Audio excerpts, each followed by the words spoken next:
Seguimos adelante en Telebuen Día, recibiendo con el gusto de siempre al señor Pablo Cabrera. Como ustedes saben, es presidente de la COFE, de la Confederación de Funcionarios del Estado, y secretario general, además, de la Federación de Funcionarios de la Salud Pública. Pablo, buen día, ¿cómo anda? ¿Qué tal? Buenos días. ¿Qué sensación tiene hoy? Y en todo caso, si me permite, le agrego su último comentario en su cuenta de Twitter, donde cada tanto es bastante activo. Sin embargo, ahora escribe un tuit y se llamó a silencio hasta este momento, por lo menos en la red social. Dice usted: las personas pasamos, las ideas verdaderas y las organizaciones quedan. La gente interpretó o asoció este tuit con la circunstancia que rodea a Alfredo Silva. Bueno, obviamente que son momentos muy complejos los que hemos estado viviendo en estos días, y cuando hice referencia justamente a esa frase fue pensando en cuánto se estaba manejando ya en los medios, y las personas obviamente que tenemos nuestras características y nuestra forma de accionar, y obviamente le damos una impronta a las organizaciones, pero no somos más que eso, un pasar. Y no podemos hablar tan livianamente de las organizaciones como ya se estaba hablando y catalogando de una manera o de otra a la Federación, a COFE, al propio PIT-CNT, o sea, hablar de la clase trabajadora en el conjunto por el accionar de algunos de nosotros, porque en esto no nos podemos excluir todos. Entonces me sentí con la necesidad de tener esa expresión porque el hecho de que preservemos la institución, preservemos la organización, porque la organización habla de toda la gente y no es hablar particularmente de unos o de otros. Preservemos al colectivo por encima aún de un dirigente como en este caso Alfredo Silva. O sea, ustedes entienden que lo que hay que proteger ahora es esa circunstancia institucional. Todos trabajamos pensando en el colectivo y de esa manera, y en esto no es no pensar en cada una de las personas, no es pensar también, como en estos momentos que son difíciles, en el acompañar a la persona que está mal, pero también si cometemos algún error, saber asumir la autocrítica necesaria, porque lo que tiene que prevalecer es el espacio colectivo. Y no en esto del hablar del espacio colectivo, sino de la contención de ese lugar donde la gente siente que puede llegar y puede tener una respuesta, y por lo tanto, si lo destruimos, porque obviamente que es muy fácil a veces con algunas pocas ideas destruir y después volver a construir es muy difícil. Esto es como ver cuando pasa un huracán, en unos pocos segundos rompe todo y después a veces son años para volver a levantar los espacios. ¿Y usted ve una intención de destruir lo que alcanzaron los trabajadores con esta representación?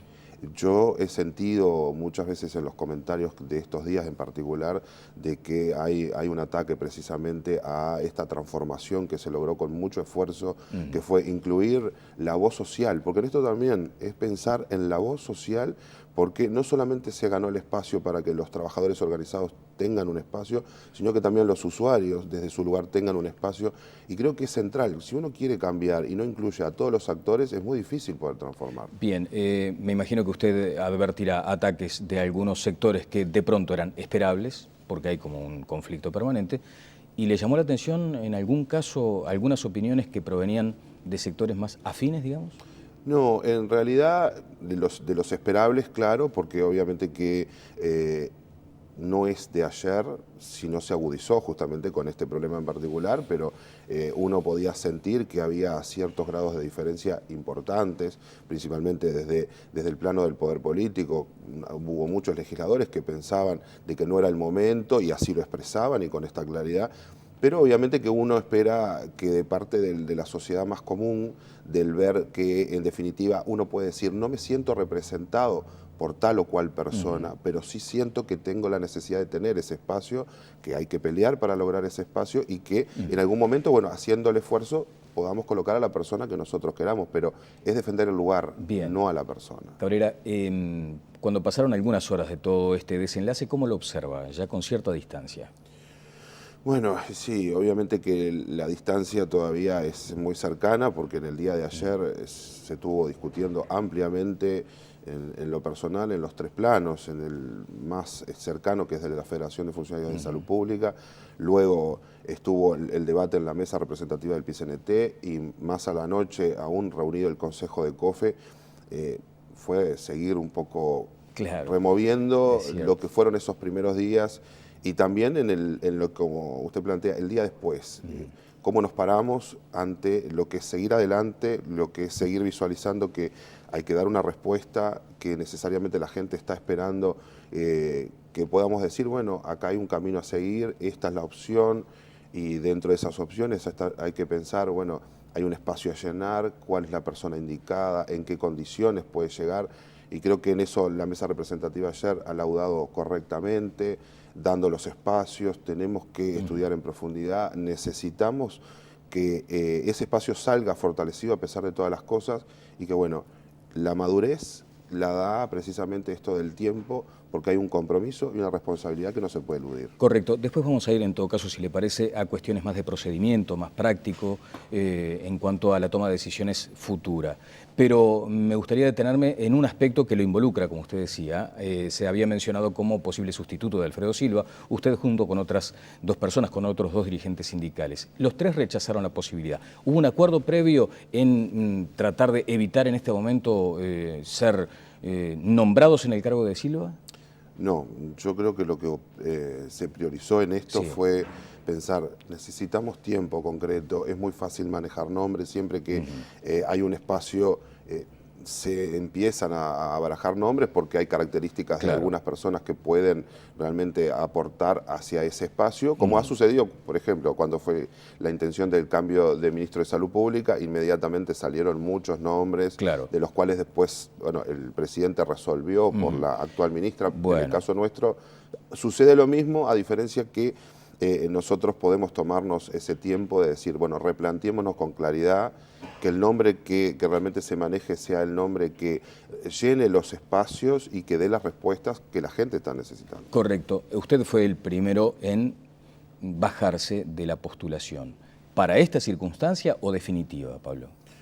No, yo lo que analicé en este momento en particular es, nos necesitamos trabajando adentro, tenemos que fortalecer nuestro espacio, dar una respuesta primero interna, y si mañana, con el correr del tiempo, porque obviamente que este espacio es a permanencia y vamos a seguir luchando para que sea permanencia, si en otras circunstancias se vuelve a discutir y dentro de la federación se entiende que cabe la posibilidad, bueno, podríamos replantearnos la idea. Correcto, usted hablaba de 3 planos y me gustaría por lo menos un comentario sobre un 4.º plano importante, que es aquel humano. Usted tiene una fuerte cercanía con Alfredo Silva, ¿ha hablado con él? ¿Ha entablado un diálogo luego de estos acontecimientos? Bueno, ni bien Alfredo sale el viernes a la madrugada, sábado a la madrugada, le plantea a la hermana la necesidad de que inmediatamente fueran a su casa a buscar refugio, precisamente más que nada en su hijo, que es donde yo entiendo que tiene todo el apoyo, y es desde la perspectiva que uno puede salir cuando se es padre, ver en los hijos que es la alternativa de salida, que más allá de lo que pueda suceder está ahí, y darle los espacios, el tiempo. La gente tiene la necesidad muchas veces de procesar, y muchos en el afán de querer contener y aportar, remueven cuando en realidad lo que se necesita muchas veces es silencio. Bien, usted no habló con él entonces personalmente. ¿Van a patrocinar la posibilidad de apelación de este fallo? Bueno, eso se estuvo discutiendo con el doctor Fagundes, y es el doctor Fagundes el que nos va a trasladar qué es lo mejor en este caso. ¿No está resuelto aún? No, porque necesitamos precisamente la palabra técnica de quien fue el que patrocinó hasta este momento y que es el que dará la opinión calificada. Bien, el diario El País titula hoy en sus páginas interiores: juez embargó a Alfredo Silva por $6.600. ¿Esa es la resolución judicial que les consta? Nosotros cuando salimos y el abogado nos informó cuál fue la sentencia, el planteo del fiscal había sido pedir embargo, pero para nosotros es el declinado por el juez, y lo único que se estipula es procesado sin prisión. Bueno, acá señala esta posibilidad de embargo. Si finalmente se concretara o se confirmara este petitorio del juez, ¿habría una actitud solidaria de la Federación de Funcionarios pagando, por ejemplo, esto? Yo creo que solidariamente siempre hemos estado, obviamente que esto se discute, yo no voy a dar una opinión personal, pero la solidaridad siempre ha estado con cualquier compañero. O sea, no se descarta, digamos. No se descarta, pero ya teníamos la tranquilidad de que esto no era de esta manera, porque nuestro abogado ya planteó que el juez había dictaminado exclusivamente el proceso sin prisión y había desechado el embargo. Bien, cuando se habla de proceso, se ha reiterado en estas horas, se menciona lo más importante de todo, la presunción de inocencia. O sea, no culpar a alguien que todavía no ha sido declarado en esa condición. De cualquier modo, íntimamente usted siente que más allá del error hubo una práctica que erosiona la credibilidad de la representación social en este organismo, Pablo. Bueno, lo que nosotros valoramos, y esto se ha discutido mucho, porque hay que analizarlo de fondo y ver lo que ha sido todo el tiempo, porque no es un corto lapso en el que se ha estado trabajando. Acá estamos hablando de 5 años de labor, donde se ha aportado desde diversos niveles, y lo que plantea el Poder Judicial y por el cual hoy hay un proceso, nosotros obviamente lo aceptamos porque la justicia, tenemos las reglas que marcan nuestra sociedad. Ahora, no significa que no podamos cuestionar y pensar de que la forma en la que se dio el proceso no era la apropiada, porque nada es infalible y la justicia también puede tener sus errores, sus fallas. ¿Y ustedes nosotros creemos que hay que analizar más en profundidad porque autocrítica mediante, sabemos que hay errores, de que hay aspectos que hay que cambiar, que hay que transitar otros caminos, pero también ver que estos errores se manifiestan no solo en el carácter individual, sino que la propia institucionalidad muchas veces no da herramientas para que se pueda desarrollar y dar respuestas. Y le pongo un claro ejemplo. Porque ahí hay bastante de autocrítica, parece también. O sea, que lo dejaron muy solo, digamos, a Silva. En lo que hace la propia institucionalidad, por ejemplo, al no revisar con claridad quiénes son las empresas, si tienen la solvencia absoluta para dar respuesta, y nosotros estamos viendo que hay un colectivo de trabajadores detrás de esas empresas que son nuestros afiliados, y la empresa plantea con mucha claridad, si no deposita el cheque que corresponde a los gastos mensuales, este mes no se le paga el salario a los trabajadores. Inmediatamente uno tiene que instar a que rápidamente salga ese pago para que se le pueda abonar el salario, porque es el pan de la gente. Entonces, está bien muchas veces salir rápidamente a que los caminos administrativos se acorten. Bueno, eso puede caber en las dudas, pero cuando estamos hablando de que es el salario de la gente... Bueno, ahora, Pablo, hay una trama de corrupción.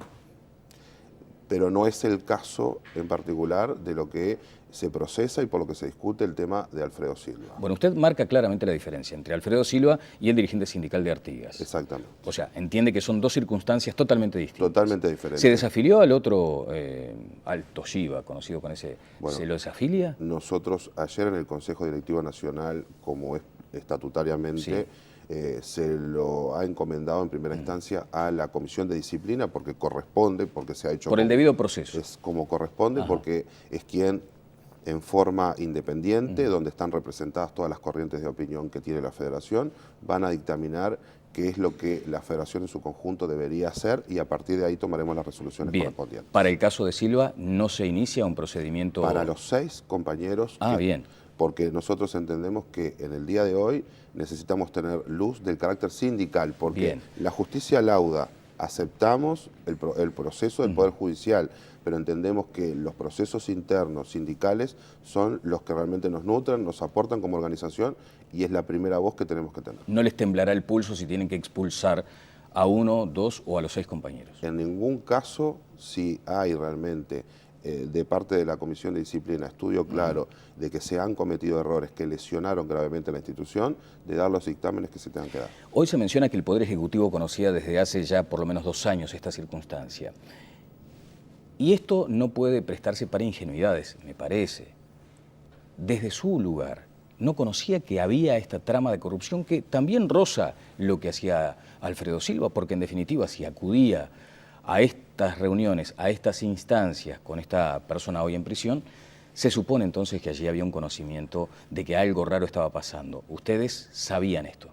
No, en el caso del compañero Tejera no. Realmente nos llamó mucho la atención.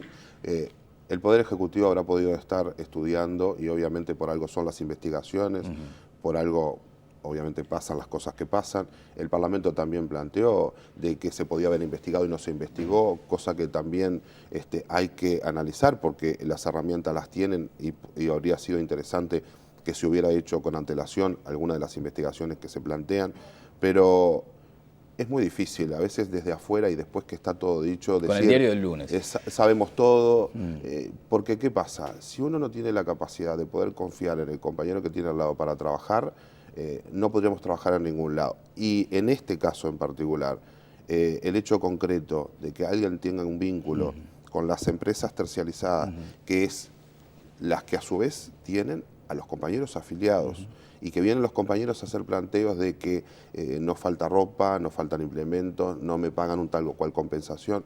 El vínculo constante hay que tenerlo. Ahora, de ahí a que existan coimas para solucionar temas, si nosotros pensáramos eso no podríamos tener a nadie, y por lo cual la solución siempre más sana, pero la que realmente nosotros hemos propiciado desde siempre, ha sido la no terciarización en ACE, que no existan empresas que presten servicios cuando en realidad cada funcionario que presta funciones en ACE debe ser presupuestado. Quiere decir que desde su punto de vista no debería existir la nueva estrella, la buena estrella. Ni la buena estrella, ni ninguna otra empresa que presta servicios, porque en realidad nosotros hoy seguimos viviendo algo realmente importante y que tiene que ver también con la propia lógica estatal. Hay una ley de responsabilidad empresarial y hemos constantemente ido al Ministerio de Trabajo a solicitar que ACE pague créditos laborales que las empresas no cumplen cuando ya habían recibido sus cheques y por lo tanto estamos pagando 2 veces las Bien, cosas. Pablo, el sindicato médico también ha fijado posición, porque allí también se cuestiona o se debate a quién debe exactamente representar, perdóneme la redundancia, el representante de los trabajadores. El sindicato dice, bueno, debería ser un rol mucho más de control que de gestión. Bueno, sí, nosotros ahí discrepamos. ¿Por qué? Porque los controles deben de existir, deben ser fuertes, claros y deben ser externos, porque la propia institución no se puede controlar a sí misma en el aspecto de este tipo de situaciones. Para eso el propio Estado tiene herramientas y creo que hay que fortalecer las herramientas de control. A la luz de lo que pasó, parece que ese es el flanco más débil. Exactamente. Ahora, cuando hay una gestión, la gestión debe ser compartida, así como se debe compartir responsabilidades, aciertos y desaciertos. Claro, ¿y no se cae en el corporativismo, por ejemplo? ¿A quién representaba específicamente Alfredo Silva?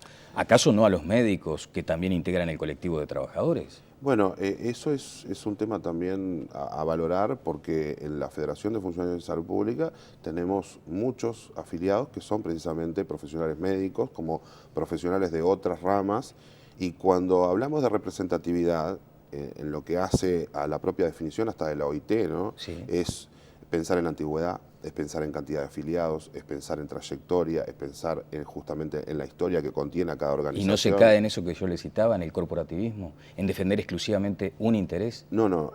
Lo que hablamos es la representatividad en cuanto a que si tenemos que elegir, se elige dentro de esas áreas. Ahora, la representación es total, porque cuando se asume es la representación de los trabajadores en el directorio de ACE. Y cuando se va a hacer los planteos es para los trabajadores de ACE. ¿Compartió que Alfredo Silva se manifestara públicamente en una marcha y que eso lo instalara en uno y otro lado del mostrador, como se citó en aquel momento? Cuando Alfredo estuvo participando en la marcha fue precisamente en la marcha que los trabajadores estábamos en reclamo de un presupuesto. Exactamente.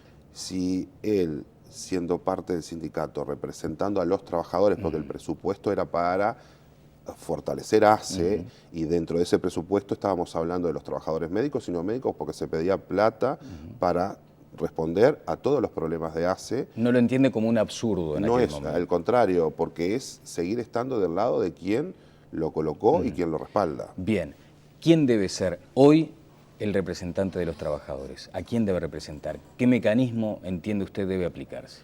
Bueno, nosotros entendemos que todavía sigue siendo hasta que no se elabore, porque acá creo que también, si me permite detenernos un minuto, porque recordemos que la ley de descentralización de ACE es del año 2007. Esa ley planteó administrativamente temas fundamentales como era construir la estructura en no más allá de 180 días. Nosotros hoy seguimos peleando para que podamos construir una estructura del organismo. O sea, de 2007 a la fecha no sucedió nada. No ha sucedido. La reglamentación de la ley, algún aspecto fundamental, tampoco lo vino discutiendo el actual ministro Lesker cuando era ministro de Salud Pública, y la necesidad de una reglamentación clara para cómo elegir a los representantes sociales. Ha pasado un periodo y en el cual todavía no hay una respuesta del carácter político de cómo resolver esa situación. Si usted me lo pregunta hoy, para nosotros sigue siendo el mecanismo en el cual lo debata la clase trabajadora en el conjunto, porque esto no lo define la federación. Incluido el PIT-CNT. Exactamente, es que precisamente la mesa representativa del PIT-CNT en el día de ayer, valorando quién podría llegar a ser el próximo representante, planteó tiempo, una comisión para estudiar las características, para de esa manera después sí poder determinar qué compañero o compañera podría estar sustituyendo la labor del compañero Alfredo Silva. Que en última instancia lo nombrará el presidente Mujica. Siempre. El accionar es, la organización más representativa eleva el nombre, el presidente eleva el nombre a su vez al Senado, sí, que es el que da la veña y a partir de ese momento se puede cubrir la función. Exacto. Ahora, cuénteme, Pablo, si finalmente el Poder Ejecutivo entiende, porque creo que está dentro de sus potestades, que sea, como se ha citado, un pasivo el que asuma ese cargo, un pasivo que haya trabajado en la salud. Se lo pongo clarísimo. ¿A usted le parece que un usuario de una mutualista puede representar a los usuarios de ACE en el directorio de ACE? No tengo la respuesta. No estaría hablando de alguien que conozca la situación y la realidad del usuario, porque si yo soy usuario de una mutualista, claro, no puedo hablar de un usuario de un hospital. Pero no me pongo, yo me pongo en ese lugar y no me puedo especializar, ¿acaso? ¿No es una oportunidad, una ventana esta como para profesionalizar los cuadros dirigentes, aún aquellos en representación de los trabajadores? La profesionalización es exactamente correcta, necesaria, y de hecho, cuando estamos hablando de esto, se lo voy a poner en un plano personal. Sí.